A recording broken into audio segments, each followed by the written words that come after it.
When my son Miles was in the first grade and really learning how to read and write, he became obsessed with language.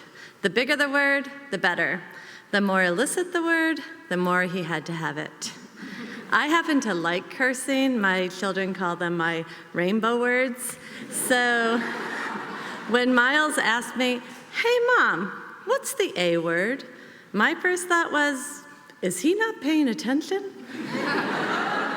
I tell him, A is for asshole.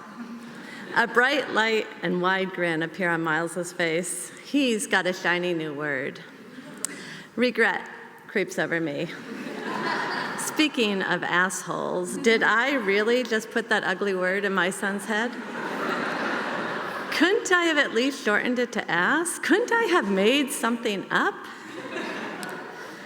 A few weeks later, when Miles comes to me and says, "Hey, Mom, what's the B word?" I'm ready. I say, B is for bobblybook.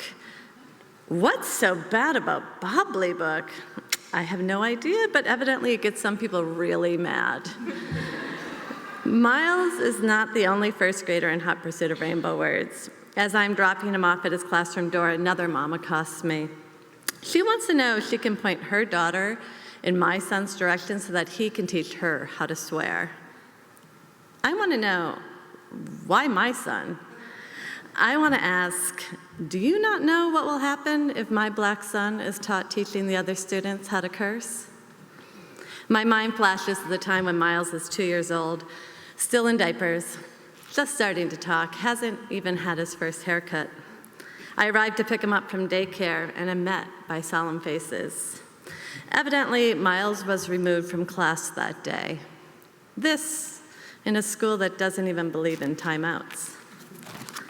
I'm told that Miles was teaching the other children how to use blocks as guns.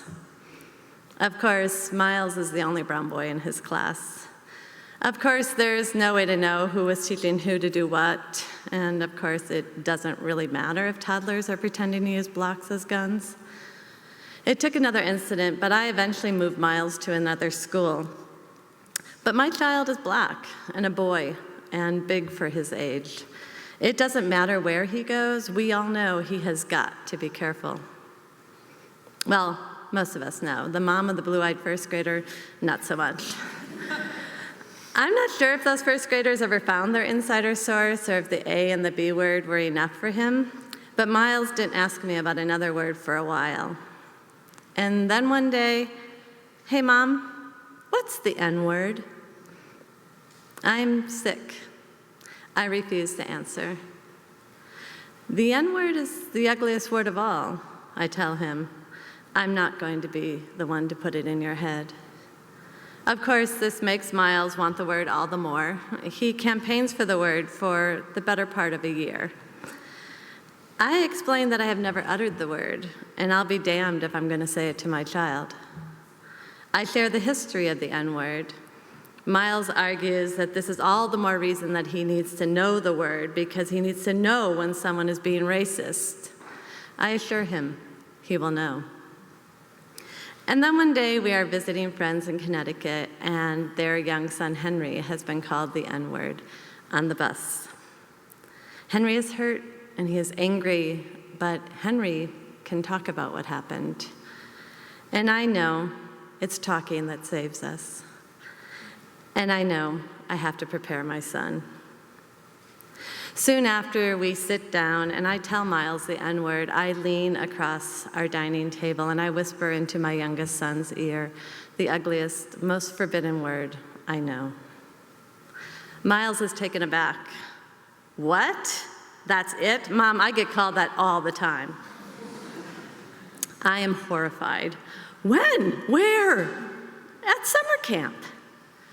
I think back to the summer camp he attended between first and second grade, the mostly white Upper West Side camp that costs a fortune. "Who?" I growl. I want the name of that racist camper. "Mom," Miles explains, "all the black boys at summer camp call each other the N-word." Shame creeps over me. Another moment of feeling like an asshole. Here I am, thinking that some kid is calling my kid racist names just because some kid is white and wealthy. Miles and I have another conversation about words. This time, we talk about co-opting the language of our oppressors. I explain that women sometimes call each other the B word, and it's meant affectionately. It's been about a year now, and I'm pretty sure that Miles knows that B does not stand for Bodley Book. I explain that sometimes black boys call each other the N-word because they can take away the word's power and make it their own. I add that in our family, no one ever uses the N-word or even the B word, not even with affection. Miles takes it all in and nods. He knows the N-word will never be his, at least not while his mom's around. He stands up to leave the table, but then a bright light and wide grin comes over his face. Miles turns to me and asks, "Hey, Mom, what's the C word?"